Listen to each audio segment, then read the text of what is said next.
Sí, bueno, tuvemos onte unha posible baixa, digo posible porque, bueno, nos queda o adestramento de hoxe de mañán e hai que ver como está hoxe. A final do adestramento de onte, Pablo Antas, pois, sentiu aí unha pequena molestia nun gemelo e vamos a ver como responde hoxe. Estuvo toda a semana parado por un bocadillo que levou o domingo pasado en Abegondo. É posible que por andar coso toda a semana pois que sobrecargara un pouco o gemelo da outra perna. Entón vamos a ver se é só unha sobrecarga, se foi un susto ou se é algo un pouco máis grave, pero bueno, en principio sería a única baixa en canto a enfermería, por decirlo así. Despois a outra, como xa sabedes, é a de bicho por tarxetas. O resto, os outros 16 están ao 100%.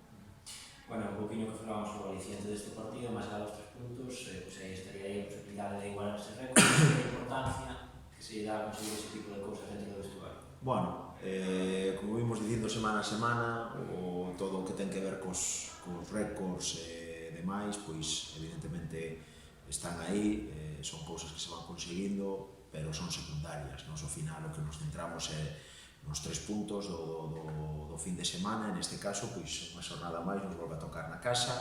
Agora mesmo o noso calendario pois son 14 partidos, 7 na casa, 7 fora. A idea que temos é a de seguir co mismo rendemento que temos aquí. Se ainda por riba, pois somos quen de conseguir pois ese récord de vitorias na casa, ademais, pois mellor que mellor.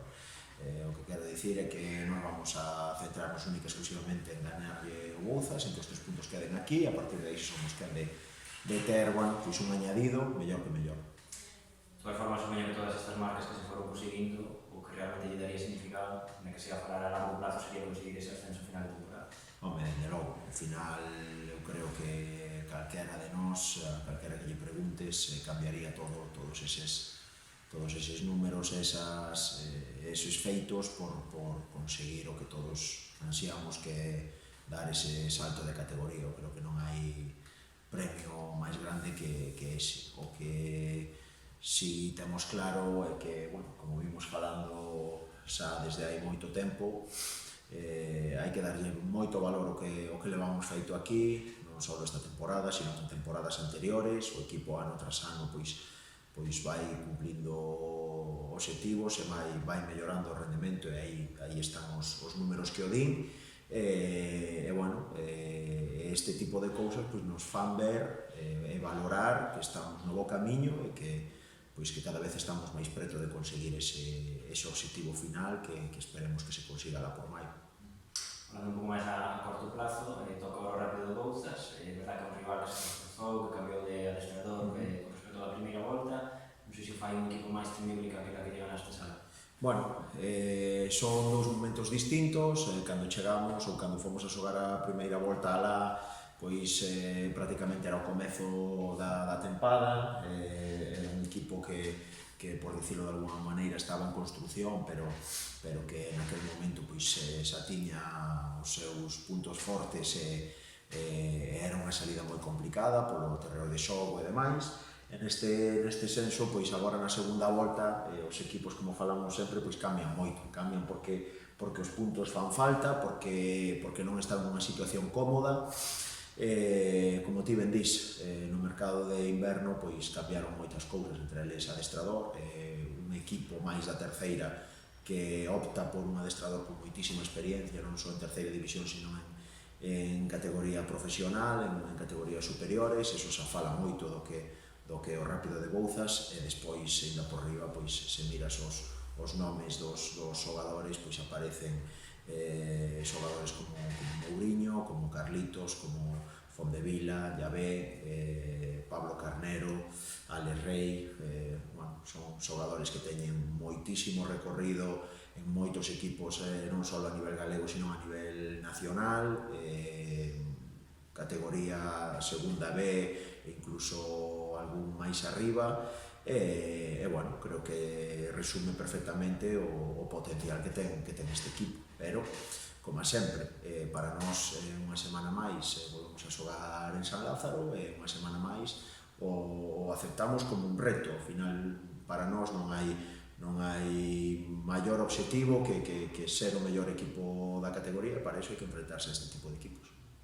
Máis alá dos nomes que temos rápido a nivel de colectivo, que é o que fai perigoso? Bueno, pois que calquera destes xogadores a nivel individual é capaz de cambiarche a dinámica dun partido.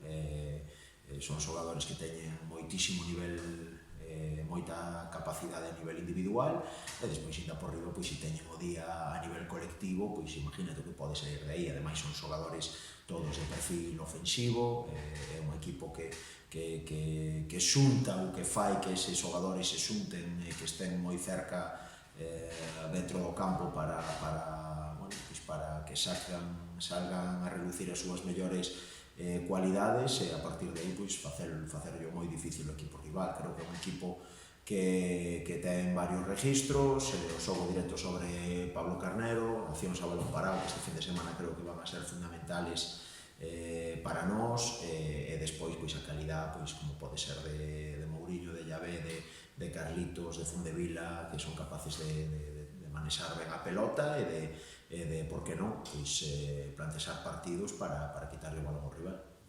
O feito de que agora sexa de mañá, que se pudera poñer por diante na clasificación, crees que podría afectar a forma en que se enfoca o partido? Xa estuvemos outras semanas por detrás deles na clasificación. Eu sigo dicindo que é moi cedo. Nós temos que centrar única e exclusivamente no noso.